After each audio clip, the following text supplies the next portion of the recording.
Bismillahirrahmanirrahim. Dear student, Assalamu alaikum. Our topic is the Hall's effect. This effect was discovered by Mr. Edwin Halls and is named after him. For our present calculation or discussion of this topic, let's assume that we have a conducting strip or a conducting block with length L, height D and width W, and we have placed this block inside a magnetic field B that is directed into the plane of paper. Into the plane of paper को आप भी अगर यहाँ से observe करें तो we have x axis along horizontal direction, z along vertical and y is into the plane of paper or into the plane of board. So B is along y axis. तो यहाँ से आप B को लिख सकते हैं B is equal to magnitude of B and direction along y axis. Now this block carries a current I along horizontal direction so that magnetic field B and current both are perpendicular in direction. Further, we assume that the current that flows through this block is uniform over this width, over this area A. यहाँ से आप इस area को A कह दें. That will be equal to D into W. As the charge moves through this block, it will experience a force F that will be equal to F is equal to Q V cross B. So the force will be equal to F is equal to Q V cross B. That will be the force on this moving charge. As charge is moving along x-axis and direction of magnetic field is along y-axis, so that the direction of force will be along z-axis. Mean V cross B. V आपके पास x की तरफ है, B y की तरफ और x cross y आपके पास आएगा z. It will be equal to Q V B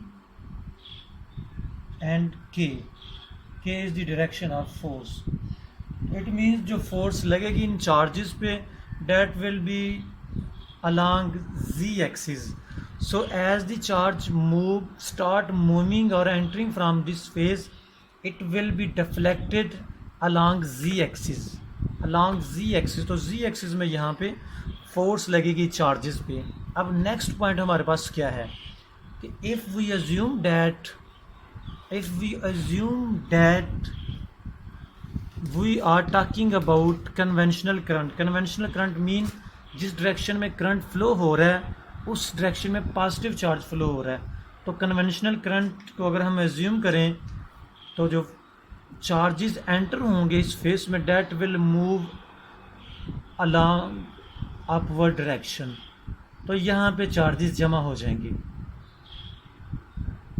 mean इस साइड से चार्ज आ रहा है तो चार्ज आने के बाद उस पर फोर्स जी एक्सिस की तरफ लग रही है, तो जो चार्ज यहाँ पे मौजूद होंगे इस ब्लॉक में मूव करेंगे, that will be deflected along z axis and will accumulate on the upper surface.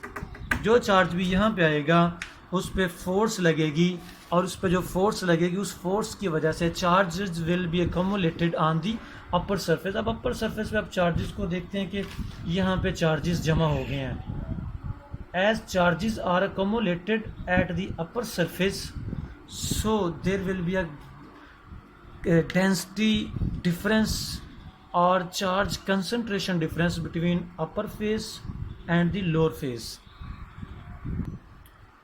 So due to the difference of charge concentration between upper and lower phase, mean lower phase पे charge ज़्यादा है, upper phase पे charge ज़्यादा है, lower phase पे charge कम है. ये वाला जो लोअर फेस आपके पास, there here is the lower phase. इस फेस पे चार्ज कम, तो so that there will be electric field from more charges to the less charges. Mean same charge flow कर रहा है.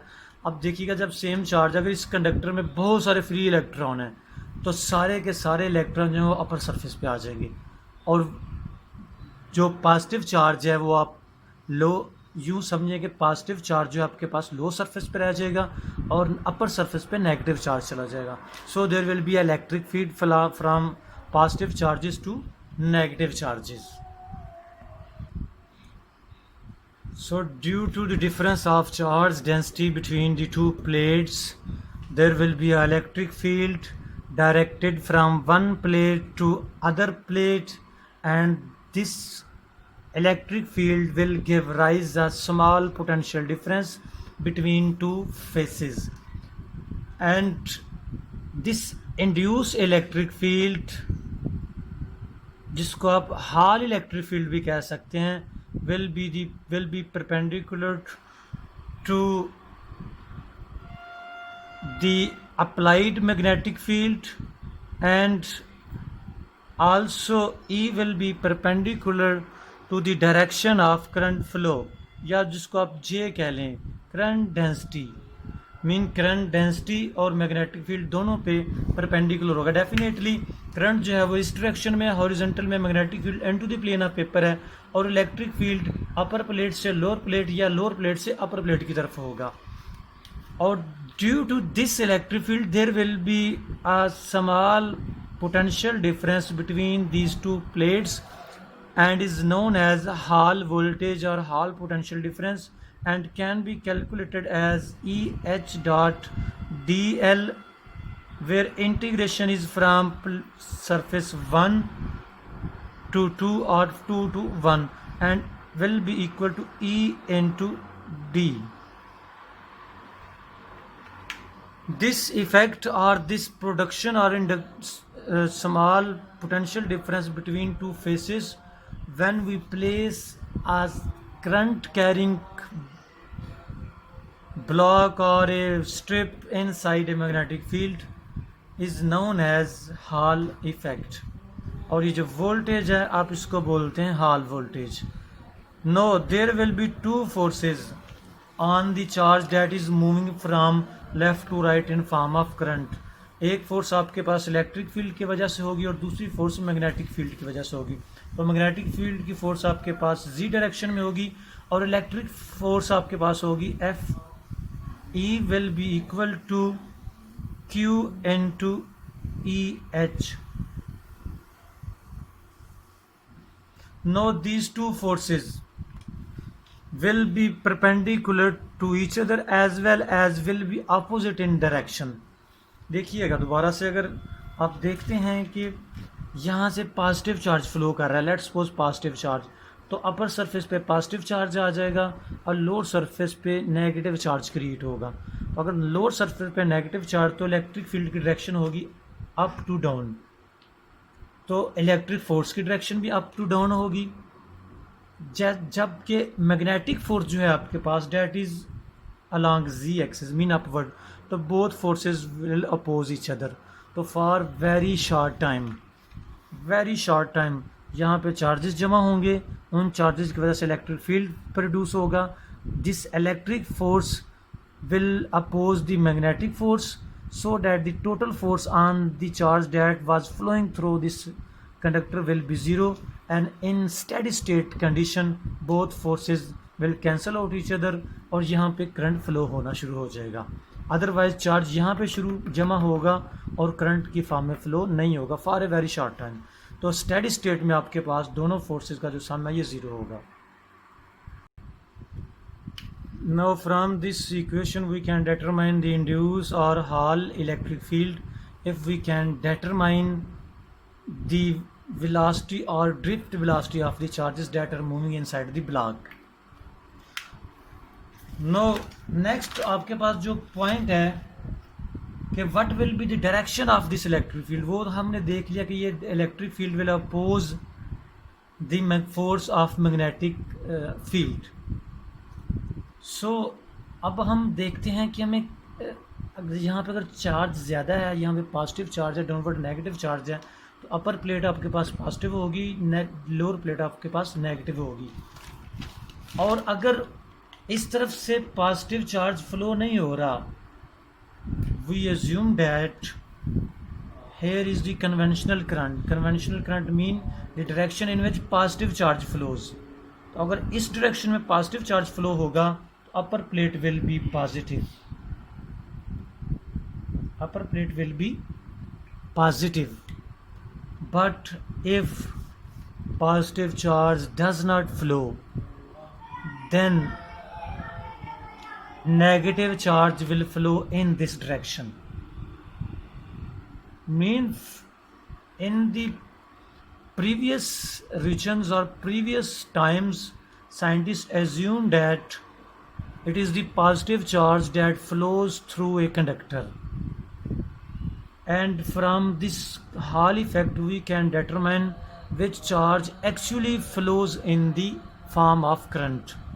So if that were positive charge, then upper plate will be positive. If that were negative charge, then negative charge will flow in opposite direction. Then the upper plate will be at negative potential or will be negative. Then Hall observed that upper plate was negative and lower plate was positive when there was a current from left to right. So he proved that it is the negative charge that flows in form of current in the conductors, and it is not the positive charge that flows in form of current. So Mr. Hall showed that current flows in the form of negative charges. Mean actually जो charge move करेगा, that is the negative charge.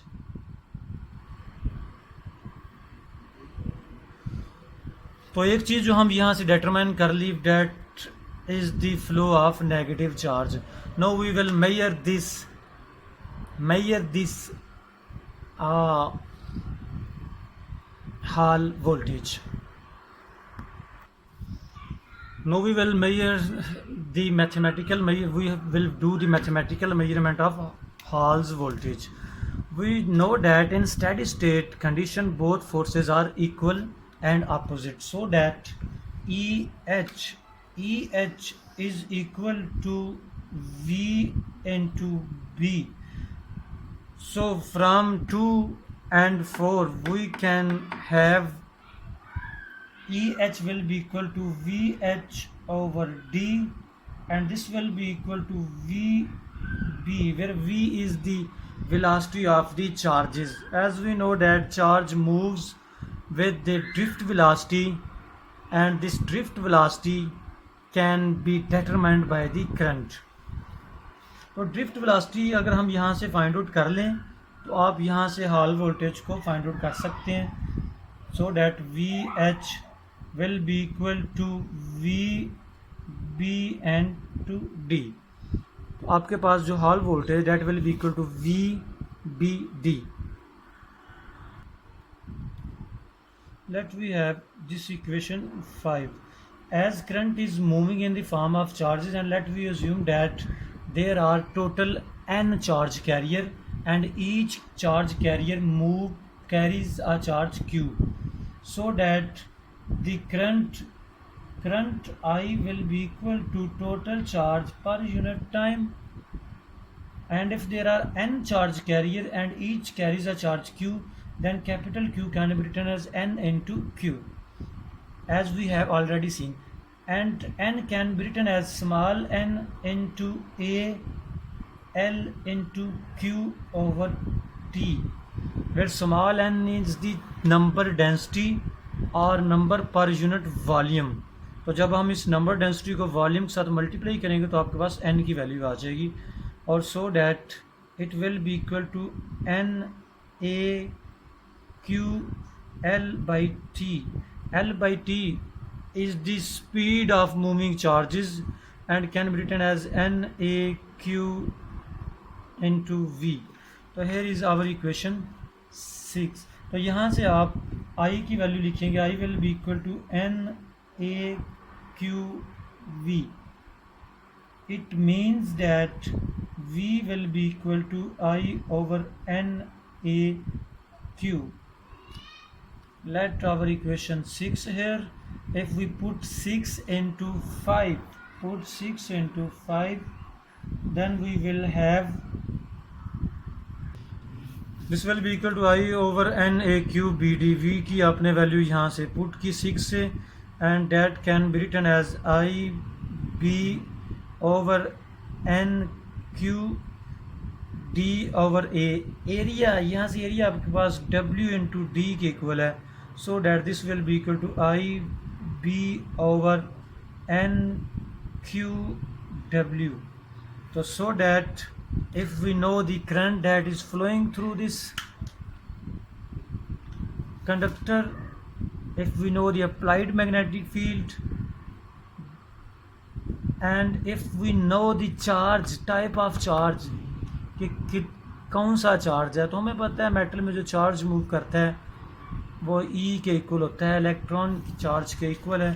तो यहाँ से आप find out कर सकते हैं N, charge density, that will be equal to I B over Q W into VH. Here is our equation 7. तो इस इक्वेशन 7 से आप डिटरमाइन कर सकते हैं चार्ज डेंसिटी, और चार्ज डेंसिटी आपके पास आएगी I B over Q W into VH. Further we can find, हमने यहाँ से देख लिया कि आप कैसे आप हॉल वोल्टेज को फाइंड आउट करेंगे, और हॉल वोल्टेज को फाइंड आउट करने के बाद यहाँ पे आपने, अगर यहाँ पे आपने हॉल वोल्टेज पहले फाइंड आउट करा, हॉल वोल्टेज को फाइंड आउट करने के लिए यहाँ पे आप एक यूज़ करेंगे volt meter, fluke volt metre that have range in micro voltage. तो माइक्रो वोल्टेज में आपके पास जो पोटेंशियल डिफरेंस मेजर करने के लिए वोल्ट मीटर है उसको आप यूज़ करेंगे. Then we can find the potential difference between this two plates. Further आप यहाँ से ये भी देख सकते हैं कि कौन सी प्लेट पॉजिटिव और कौन सी negative, that can be determined by the potential difference. So if you can determine the potential difference, you know the W Q B and I. Q का कैसे पता चलेगा पॉजिटिव चार्ज है या नेगेटिव चार्ज है, that can also be determined by the polarity of this plates. तो यहाँ पे आप फ्लूक वोल्ट मीटर को यूज़ कर सकते हैं. या there are some other devices as are known as Hall effect measurement systems that can be used to measure this Hall voltage. If we start again from this equation, which is equal to EH is equal to V into B, और V क्या है आपके पास, दोबारा से यहाँ पे ये velocity वाला V है, याद रखिएगा. तो आप इसको लिखा है आपने I over NQA.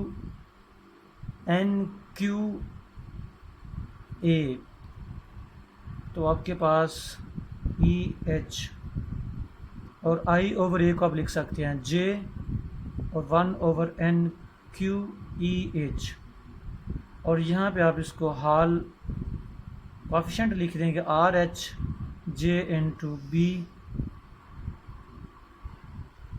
so that RH is equal to 1 over NQ. अब NQ आर एच आपके पास 1 ओवर एन क्यू है. अगर एन की वैल्यू, अगर तो नेगेटिव डेंसिटी की हम बात कर रहे हैं, नेगेटिव, तो आर एच की वैल्यू नेगेटिव होगी, अदरवाइज आर एच की वैल्यू पॉजिटिव होगी. तो negative R H mean Hall coefficient का मतलब charge carrier are negative. If positive value then it means that charge carrier are positive, जैसा कि सेमीकंडक्टर के केस में आपके पास पॉसिबल है. और अगर आप इस इक्वेशन को वेक्टर फॉर्म में लिखना चाहते हैं तो आपके पास EH will be equal to RH, और J भी वेक्टर है, B भी आपके पास वेक्टर है. और अगर आप देखते हैं कि अब we are talking about positive charge that are flowing along x axis, then J will also be along x axis, and due to this there will be electric field which will be from upper plate to lower plate mean along negative z direction. तो आपके पास फिर आएगा यहाँ पे B cross J. तो B cross J से आप इसको लिख सकते हैं इस इक्वेशन को, और ये आपके पास हॉल इफेक्ट की इक्वेशन आएगी जहाँ से आप इलेक्ट्रिक फील्ड फाइंड आउट कर सकेंगे. here is equation 8 known as hall equation. Hopefully आपको हॉल इफ़ेक्ट की समझ आ गई होगी। यहाँ से आप दोबारा से देखिएगा किन किन चीज़ों को डिटरमाइन कर सकते हैं। आप यहाँ से डिटरमाइन कर सकते हैं पोटेंशियल डिफरेंस को, इलेक्ट्रिक फील्ड को डिटरमाइन कर सकते हैं, आप डेंसिटी को डिटरमाइन कर सकते हैं। और यहाँ पे जब चार्जेस जमा होंगे तो it means they charges can not move. Due to this effect there will be increase in the conductor resistance. और यहाँ पे हम दोबारा अगर इसी क्वेश्चन पे जाएं, अगर हमें if we know the density of metal conductor, हमें डेंसिटी का मोस्टली हम किसी और वे से भी डेंसिटी को फाइंड आउट कर सकते हैं। और अगर हम यहाँ वोल्ट मीटर से if we measure the Hall effect by voltmeter, then from this equation we can determine the magnetic field, and that will be equal to N E W V H over I, where E is the charge of electron. So you can determine the magnetic field in some area. अगर आप किसी area में VH की value find out कर लें, then you can find the magnetic field. Thank you. Hopefully you will learn this Hall's effect. Bundle of thanks. Assalamu alaikum.